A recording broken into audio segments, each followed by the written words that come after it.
Welcome to episode 8 of Ask a Project Manager, where you get to hear the behind the scenes of project management. It's Veronica again, and I have my t-shirt on, y'all. I'm very happy about it. I'm very comfy, and I get to talk about my fun part of the day. So today's topic will be project control. If you're about to take your test and you're looking in your pen box, project control, I believe, is under integrated project control. Okay, and the purpose of it is to make sure that any changes to the initial project intent, any additions to the requirements that weren't established in the beginning are documented, and that any costs that are tied to it have been documented and approved, and that if it impacts your timeline or your implementation date, that everyone signs off on it. So that's, I guess, the agenda that I'm going to talk about today. So in the other meetings, I'll call it a meeting, but in the other episodes, I talked about business requirements. I talked about making sure that you kept meeting minutes. I also talked about your executive sponsors to make sure that they're with you from the beginning and all through your project life cycle. Now, this is where project management, in my opinion, is one of the most important, and that's making sure that everyone's on task and that scope creep or trying to add things into your project that aren't supposed to be there, that you control that. You're the project manager, okay? Whether this be a project for a corporation, if you're adding on to your house, if you're having a party, you already know what you want your end result to be. All of your inputs to that end need to be in line with that end. All this extraness, okay, that's a bunch of money that you don't necessarily have to pay. And it could impact when your project goes in, whether it be the addition of a room on your house or making sure that your party is on time. You need to control all of that. And your executive sponsor needs to help you and make sure that that happens. So from a project management standpoint, when you have your meetings and you have put together your business requirements and everyone has signed off on it, which is key, everyone signed off on it, you provide it over to your technology people, they start putting things together in order to meet the requirements that you've asked for. We'll say 2-3 weeks down the line, you guys have a meeting again, okay? This is with your project team. And all these epiphanies happen. And all these people say, hey, Veronica, I was thinking and talking to Sally Sue, and they told me that we think we need to add this in. And maybe we should add this too. And we didn't have a requirement on this. Maybe we need to add that. Okay, when you get all that input, all that information, pump the brake. You need to determine and make sure that they're able to prove that this is something that has to happen, that this is a need. And then once they prove that to you, you have to document it. Make sure that you have a control document in place that the project team knows that you're putting together. And make sure that that's a part of your project documentation for everyone to review at any point in time. You're not hiding any information here. Everyone knows what's going on with your project. They can't slip anything in, as we like to call it where I work, piggyback. I would like to piggyback your project and add this and this and this. I realize that I'm not actually a part of your project team, but I just want to add this because I heard that you were working on that. Okay, no.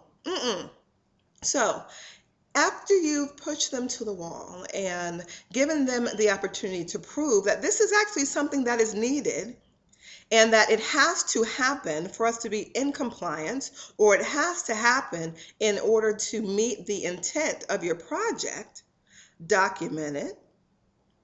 And then you have to send it over to your technology folks so that they can share with you how much is it going to cost to do this?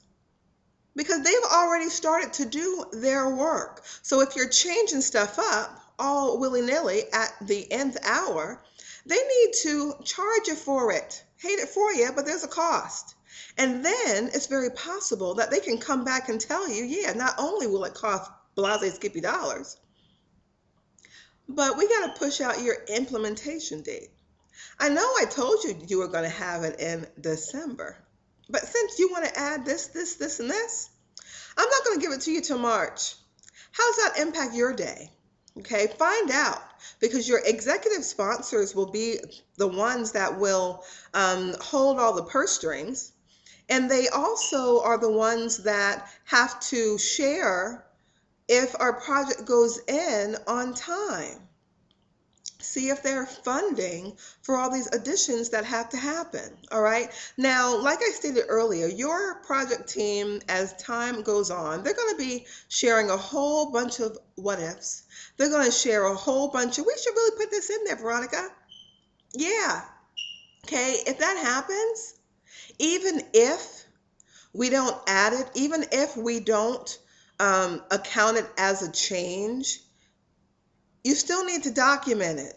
All those epiphanies that your project team has, make sure you write that down, because I promise you, somewhere down the line, either that same person is going to have that same epiphany, or somebody new will say, hey, what about adding this and this and this?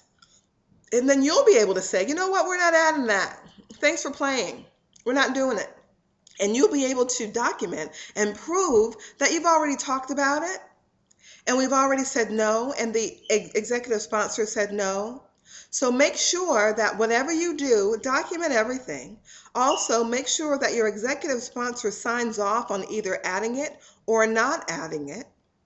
And make sure that all of your updates are where they're supposed to be. There should be no one on your project team that is confused about where things stand. And that also is a part of the control piece. So if they know that it's out there, and they know that as an excellent project manager, as I know you are, that those items are documented for everyone and their mama's friend to see, they will be a little hesitant in what they want to add and not add, because they don't want to be the ones that impact adversely your implementation date, your cost, and any other timeline that could be tied to it. Okay, so that's what we have on project control today. So make sure that everything's out there. Make sure that you're not hiding any information, and that your executive sponsor is stuck to you like glue, because you need to make sure that you have their buy-in on all these items as well. So I also have a Tumblr account, y'all. I don't know whether you've seen it, but please go to it. Let me know what you think. Head over to askaprojectmanager.tumblr, TUMBLR.com, and you'll find items that I've written, things that I've thought about that perhaps I don't actually have a video for, but I have writings out there. And I would also love it. Let me know what you would like in your episode. One of the things that I've gotten so far is that people want to know what craziness I might have heard on my conference calls. They've also asked me to put together a top 10. I've been thinking about how to make that happen. So put any other ideas out there that you might have. Share your thoughts. But most of all, have a wonderful night. See you in episode 9. Bye.